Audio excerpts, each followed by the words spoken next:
जी हाँ मेरे भाई, जो लहसुन है इसका खाने से आपको पता है, आप कहेंगे कि मुंह से बदबू आती है। ये जो नुस्खे बतलाए हैं, लहसुन के फ़वाद हैं, तो इसका जब इस्तेमाल किया जाता है तो लहसुन की बू आती है। जिस तरह हदीस में आता है कि नबी पाक अलैहिस्सलाम ने फरमाया, कोई आदमी लहसुन या प्याज खा के वो मस्जिद में ना आए, क्योंकि अल्लाह के रसूल ने फरमाया फरिश्तों को तकलीफ होती है लहसुन और प्याज इसकी बदबू से। जब ये इस्तेमाल कच्चा किया जाए तो मुंह से बहुत ज़्यादा स्मेल आती है। बाज़ कहेंगे कि हम नमाज पढ़ते हैं, हमने मस्जिद में जाना है, इसकी बदबू ख़त्म नहीं होती, तो लहसुन के फ़ायदे भी हैं, तो हम क्या करें, मजबूरी है। आइए मेरे मोहतरम भाई, मैं अब इसका जो नुस्खा आपको ये तरीका बतलाता हूँ ना, कि लहसुन की हम बू ख़त्म कैसे करें, इसकी जो स्मेल है वो हम ख़त्म कैसे करें। इसका मेरे भाई आपको एक बहुत अहम तरीका बतलाता हूँ।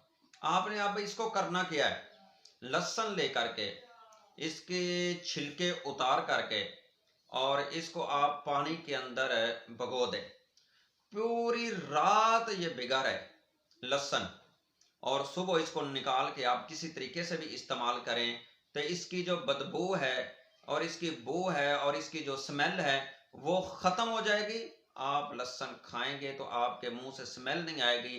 कि लहसुन खाने से बाज़ औक़ात आदमी किसी के पास बैठता है तो वो तकलीफ़ महसूस करता है। ये मोहतरम भाई बहुत इसका अहम तरीका है जो हम लहसुन की स्मेल को ख़त्म कर सकते हैं। शर्त एक है कि पूरी रात लहसुन पानी के अंदर भिगा रहे। मेरे मोहतरम भाई, जो लहसुन है ना, इसको ज़रूरत के मुताबिक इस्तेमाल करने से फ़ायदा होता है और बहुत बीमारियों से हमें छुटकारा मिल सकता है, बहुत परेशानियों से छुटकारा मिल सकता है। अगर ज़रूरत से ज़्यादा इस्तेमाल करेंगे तो फिर मोहतरम भाई फ़ायदा नहीं, नुकसान होता है। ज़रूरत से ज़्यादा लहसुन, ये नहीं कि अभी लहसुन के फ़ायदे बयान किए हैं तो आप लहसुन को सुबह भी, शाम भी, दोपहर भी कसरत से ज़्यादा इस्तेमाल करें।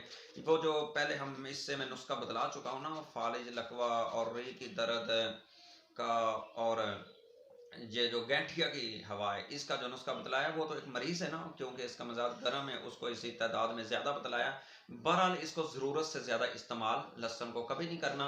अपनी ज़रूरत के मुताबिक इसका लहसुन को इस्तेमाल करेंगे तो बहुत ज़्यादा फ़ायदे होंगे। और ये तरीका है मेरे मोहतरम भाई, जो लहसुन की हम बदबू ख़त्म कर सकते हैं।